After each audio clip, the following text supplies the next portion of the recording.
This is a KUNV Studios original program. The content of this program does not reflect the views or opinions of 91.5 Jazz and More, the University of Nevada, Las Vegas, or the Board of Regents of the Nevada System of Higher Education. Lights, camera, action. Welcome to Rebel Film Friday. We talk about films of all kinds every Friday at 6 p.m. And I'm your host, Cameron. Hello, Rebels, and welcome back to Rebel Film Friday. I am your host, Cameron Margolis, and I am joined by... Hi, it's Jaden. Jaden's back today, and today we are discussing Roadhouse, released in 1989, directed by Rowdy Harrington and starring Patrick Swayze, Kelly Lynch, Sam Elliott, and many more. Roadhouse, while initially receiving negative reviews, has gained cult status over time, making $203 million at the box office and an extra $61 million on home video. If you haven't watched Roadhouse, we encourage you to watch the official release before listening to this episode, because we will be discussing spoilers. But if you just need a refresher, Roadhouse is about James Dalton, played by Patrick Swayze, who is hired to be the bouncer at a bar called the Double Deuce, and he must force a rich crime boss named Brad Wesley to basically stop messing with the bar, and he has to confront him over time, and Dalton cleans up the Double Deuce. He finds the love of his life, but his friend Wade Garrett's killed by the big boss. And there's a final confrontation between Brad and Dalton, and in the end, Brad dies. Dalton gets the girl, rides off into the sunset, happily ever after, the end. Classic 80s movie. Mm-hmm. So without further ado, let's discuss what we think about the movie. So what were your impressions after watching the movie for the first time? It's definitely a classic 80s movie. It's got the haircuts. It's got the traditional, kind of, almost pseudo-Western theme. I don't want to call it quite a Western, but it's got just the violence, the amazing choreography in the fights. I like this movie. Yeah, it's a little goofy. I would call it a Western, though. I would definitely call it a Western, because what is it that makes a Western? A Western movie has your prototypical, hero who rides into town, saves, a damsel in distress, and beats the bad guy. That's technically what happens in Roadhouse. You have Patrick Swayze ride into town on his... What kind of car did he have? That's his horse. He rides into town. He cleans up the Double Deuce. He cleans up the town. Mm-hmm. He falls in love with the girl, and he beats the bad guy. And that's every single Western, a very classic structure for a Western movie, is the hero beats the bad guy. It's the very much American hero kind of archetype. Definitely. I think the only reason I didn't want to say it was a Western is because I didn't see any guns, but I'm pretty sure there were guns. Oh, there were at the end, though. Which I thought was really interesting, that all the little crime bosses didn't have guns until the very end. They waited, It was the final confrontation, so they had to level up. Mm-hmm. So the Double Deuce, right? Yeah. It's an interesting setting for a large portion of the movie. We are in the Double Deuce. We're seeing Dalton clean it up slowly. What do you think of the Double Deuce being the setting for the movie? I think it was a good setting. My only issue is the dramatic change the dramatic turn. It's completely different by the end of the movie, and I don't think we see enough middle of the Double Deuce actively changing. Yeah, it just changes one scene. At one point it's just the worst bar possible. Yeah. And side note, why would anyone want to go to the bar if there's constant fights? It's like a war zone. You're voluntarily walking into a war zone, when in reality you could just buy liquor and drink at home. That's what I'm saying. Because there is a gas station right across the street. Yeah. It's not a gas station, auto shop, right? Yeah, auto shop. Yeah, whatever. There's got to be some sort of supermarket in town where you could buy alcohol that isn't going to have you be beaten up. Mm-hmm. But yeah, I think it's really weird that we see it change so rapidly. It changes the entire vibe of the bar from one scene to what seems like the next. It's one time it's super messy and super rowdy, and the next it's a state-of-the-art 80s bar.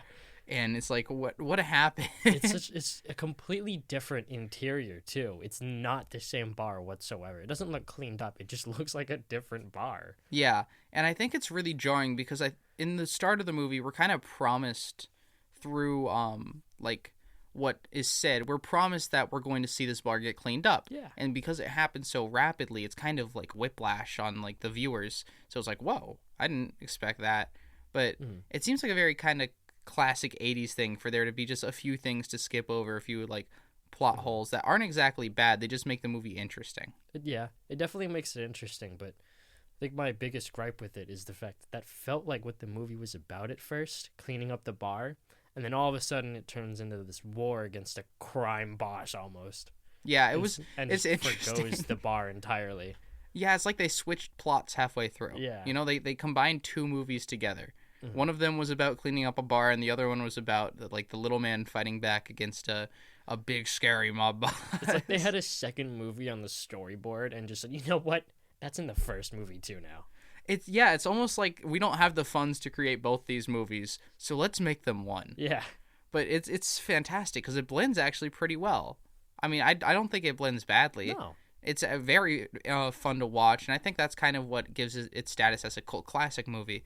Is it's even though it wasn't like revered at the time, we look back on it and there's a lot of classic 80s tropes and stuff that's very fun to watch. It's not like masterful like filmmaking, No. but it's super fun, you know, to see Patrick Swayze kick Patrick Swayze, which is his evil doppelganger who works for the big crime boss. Yeah, and it's funny you mentioned the cult following because I'd go home and talk to my parents about some of these movies we watch, and it's like they recognize the older movies and like, oh, I loved like the robot one, Killer. Oh yeah, shoot. Chopping Mall. Chopping Mall, yeah, Chopping Mall and Roadhouse. My dad loves those movies. Yeah, they're so bad. Watch the Chopping Mall episode if you haven't yet. I think that's one of our better ones. I think we had so we had a really good time recording that one. Yeah. But back on the subject, yeah. Even though they may not have been like the fondest to critics in the days, a lot of people from that generation look back on those kind of movies fondly, even if they're a bit camp.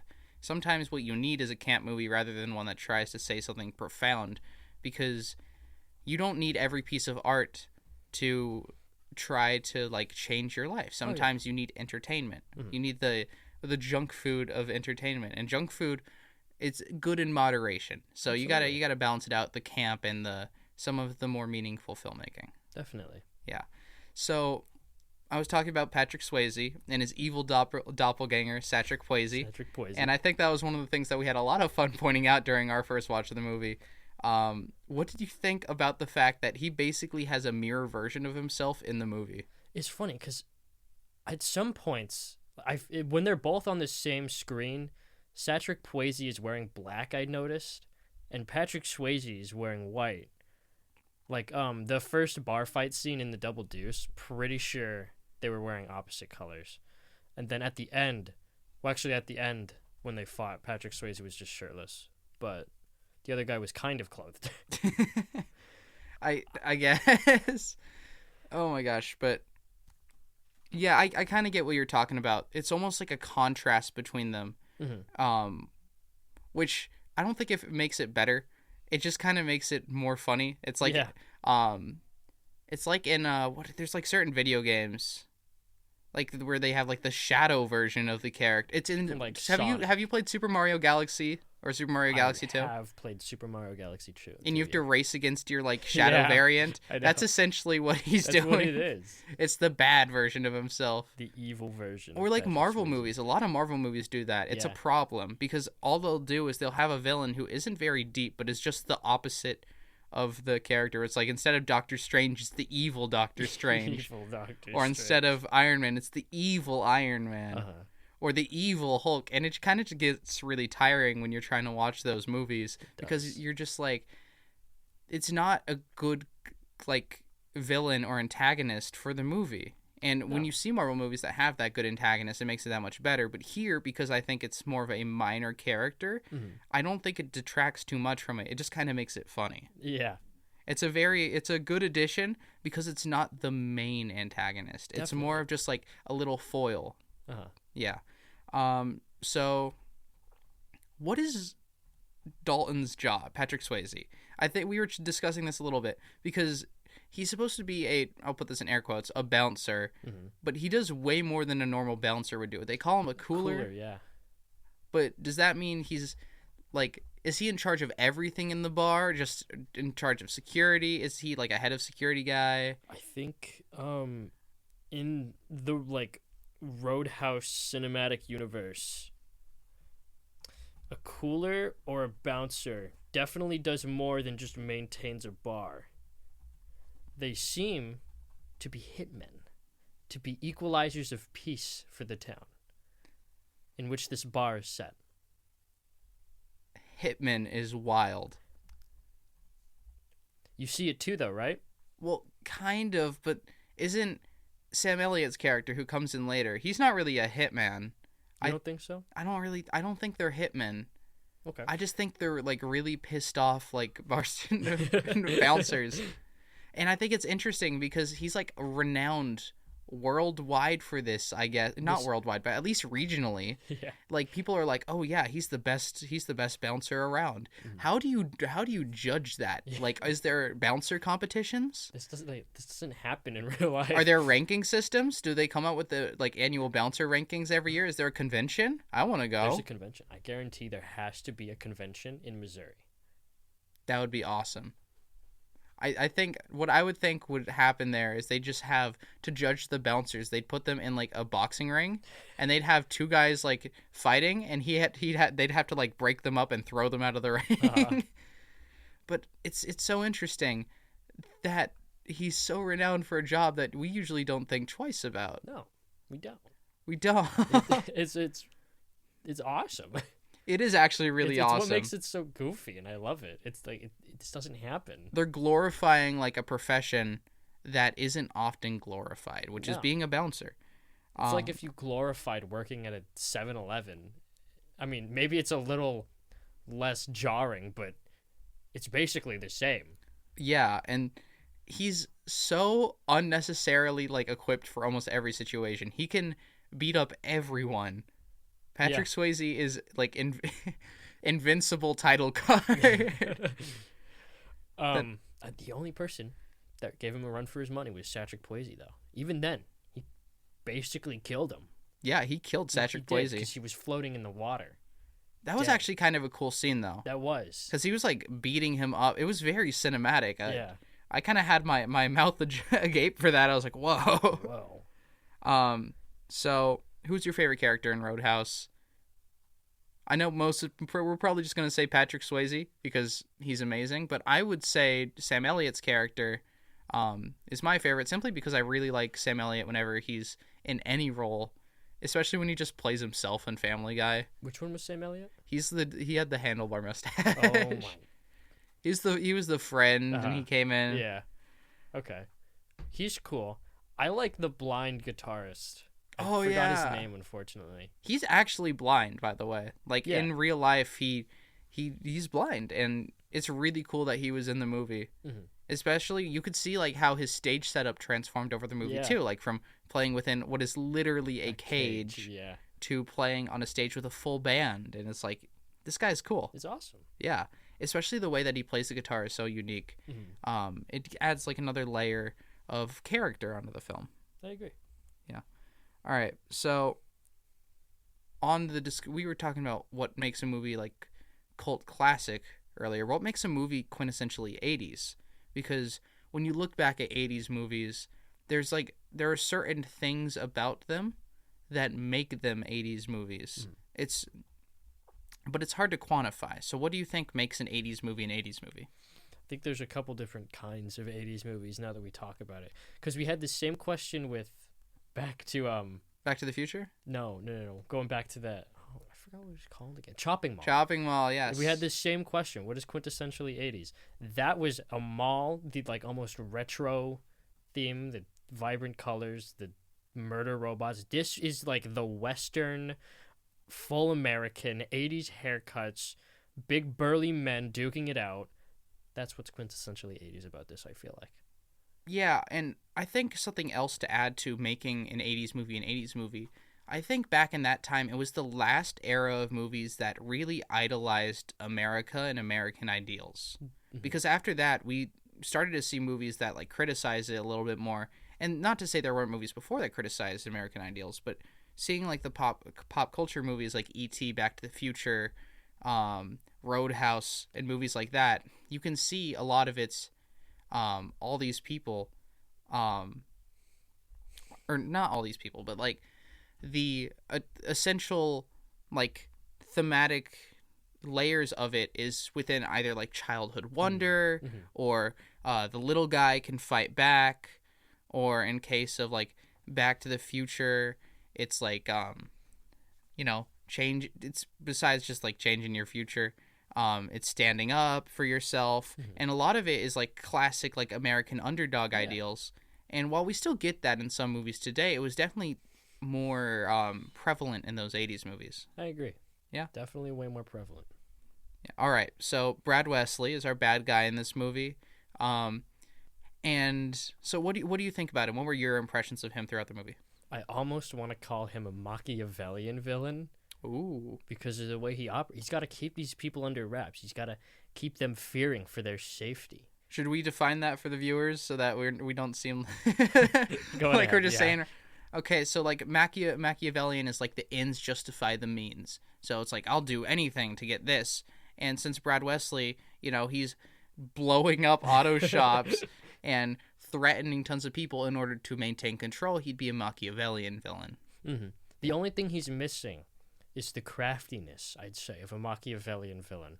Because a good Machiavellian leader, they maintain their appearances. They have to seem like a virtuous, righteous individual. But they're a scumbag.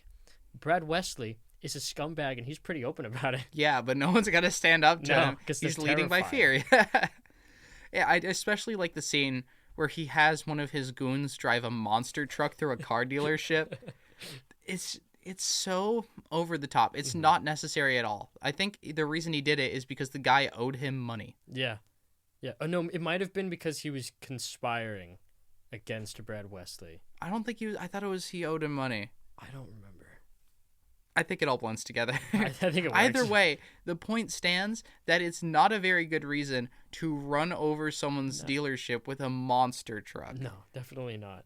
Which I just think is amazing. There's the campiness is great. It's but great. What do you think is the end goal of Brad Wesley? He's blowing up things in the town. What does he want out of this? He's already like mega rich. I don't know if I could give you an end goal for him other than keeping these people under wraps. What do you have an idea? I don't. I'm trying to think of like what he could possibly want out of this, because he's just destroying stuff. He's kind of just like anarchist, right? Not really, but like because he still wants to maintain his control, right? Yeah. But he's just doing things. And I feel like that's a good way to describe most of this movie. It's a lot of just things happening. Yeah. And you're just like left wondering why. Why is where Dalton stays across the lake from this giant mansion? Why is it a barn? Why is he staying in a barn? Why is he so well known for being a bouncer? And I think that's what makes the movie kind of fun, is because you're left to inference all of these ideas and all of like, oh, I think this is why. And it leads to so many different theories down the road. Definitely. All right. So, what did you think about, did you have any like notes about the soundtrack? There was a soundtrack? Yeah, there was a soundtrack. Well, since you know, what were your thoughts on it? It's 80s. It gives me like 80s vibes. It actually definitely kind of enhanced my idea that it was part of like a western-ish because of the the blind guitar player. Right. Yeah. And that is kind of what I think of when I think of the soundtrack. Is I think of the guitar playing down at the Double Deuce. But I think the soundtrack elevates it, but it's not like very noticeably. You know? Yeah. It's not like Back to the Future, which we've covered earlier, where it's like the soundtrack is a huge part of it, where if you just hear the notes from the Back to the Future theme, or the notes from any of like the like motifs in Back to the Future, you'll be like, oh, I know that movie. Roadhouse, I don't think really has that or had that while we were watching it. So it doesn't make it bad. It just is different than some of the more classic ones, which actually might be why it's more of a cult classic movie. Yeah, that makes sense. Yeah. All right. So, anything you have on the shot? Oh, you know what? I wanted to talk about this action choreography. Action choreography was amazing in this movie. Yeah. So, what do you think made it so good? I think, correct me if I'm wrong, both Patrick Swayze and Patrick Swayze, it had something to do with their stunts. I think their stunts were practical. I think all the stunts are practical. I think they still had body doubles doing it. You think they had body doubles Because doing it? generally when you look at big blockbuster films, they're not going to have their big stars doing any of things that could possibly be dangerous. Insurance won't cover it. That makes sense. But I will say it is all practical. You can see how they interact with the environment throughout the fights in the Double Deuce, like that one point where Dalton gets thrown out the window and across the balcony and whatever. That is a use of the setting and in a fight, and it makes it really cool. Definitely. But what was your favorite fight? My favorite fight: Patrick Swayze versus Patrick Swayze. I want to say that one too, but there's got to be another good one in there. Well, there's that final fight between Dalton and Patrick Swayze. We're just gonna go Patrick Swayze from now on. Yeah. I feel like it's so much easier, and especially because I don't even identify it as Dalton. I just say Patrick Swayze. It's Patrick Swayze against Brad Wesley in his mansion. That's a pretty cool fight. He's all pissed off, and he's going down there. He's gonna rough some people up. Yeah. And his house has covered in animal stuffed animals. No, and now it's also covered in corpses. He knocked out 7 people in that house. Yeah, rampaging through it. He might have killed a couple of them. He definitely killed a couple of them. He probably killed a couple besides Patrick Swayze, his evil doppelganger. He killed a ton of people in this movie. Yeah. Yeah. He didn't kill Brad Wesley though. It was the townspeople that did. You're right. Forgot about that. They shot Brad Wesley with his own guns. To be fair, he was going to shoot Dalton. That's or Patrick Swayze. Yeah. So they didn't really... I mean, they killed him, but it was justified. Yeah. If someone's pointing a gun at your friend, you're going to shoot the person that's pointing the gun. Right? All right. So is there anything that's really stood out to you about this film on the first watch besides the evil doppelganger? Or was it just pretty normal 80s film to you? It felt like a pretty standard 80s film. I think it was definitely enjoyable to watch above all else. There wasn't really a narrative. I mean, sure, there was kind of a narrative, but if I wanted to watch this movie, it's because I wanted something to just enjoy. Yeah. 3 hours. I feel like this is something to show your kids when they're 15, 16-ish. Yeah. And they're oh, you can handle that type of movie. And it's also fun and not too heavy source material. It's a little fun movie night movie. Definitely. But something that stood out to me is how many characters kind of just come and go throughout the movie. Like who? There's that one blonde chick in the movie. You remember her? I do. She's in it for maybe 10 minutes max. You mean the one from the Double Deuce? Yeah, the one who's Brad Wesley's, I'm assuming, girlfriend or wife. She was probably in there for 10 minutes, but I felt like she was kind of reoccurring until the latter She was reoccurring in the first half, and then in the second half she was gone. And then there's also the car dealer, or not the car dealer, the auto shop worker. We saw him twice before his entire shop blew up. Yeah. I feel like they bit off a bit more they could chew with the characters. They should have made it a trilogy. I agree. The Roadhouse trilogy. Roadhouse Cinematic Universe. That's what I'm saying. RCU. The RCU. They made a Roadhouse 2. They did, but in 2006, but it's terrible. It's so bad. Yeah. And then they made the new one with Jake Gyllenhaal. But I haven't seen that one yet. Maybe we should watch that one for the next episode. Maybe that's next. We'll see. All right. So, Was there any moments of like outstanding cinematography that you saw in the movie? I think the Patrick Swayze's corpse floating in the water was probably we already talked about it, but that was probably the best in my opinion. Just arms wide with Yeah. the arms wide open, floating through the water. I feel like Creed would go really well along with this movie. Yeah, I think so too. I want like a version of Roadhouse with Creed songs in it. That would go hard. It would go hard. It's like the dad rock kind of movie, you know? Yeah. Tons of dads love Roadhouse. Yeah, my dad loves Roadhouse. My dad loves Roadhouse. Incredible. All dads love Roadhouse secretly, even if they say they don't. Even if they say they don't. As soon as you become a dad, you start becoming a Roadhouse fan. Like you kind of just transform into one. Okay, but back on the cinematography conversation.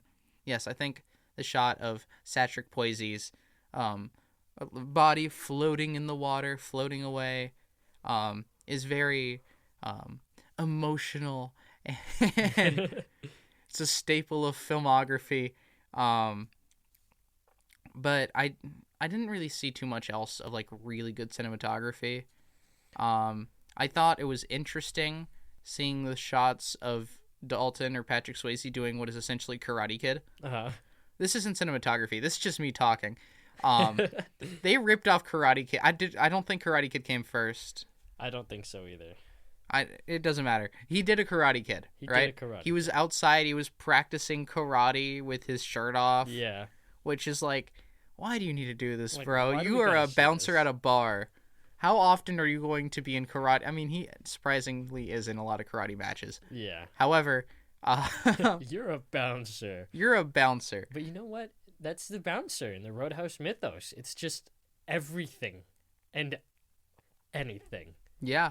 I mean, there's the logic is there is none. Yeah. Bouncers are like different beasts, and their like domain expansion is the bar. Yeah, pretty much. That is essentially what it means That's what it means to be a bouncer in the Roadhouse. to be a bouncer in mythos. the Roadhouse universe. Yeah. So we're coming up towards the end of the episode. Do you have any final thoughts on Roadhouse as a whole?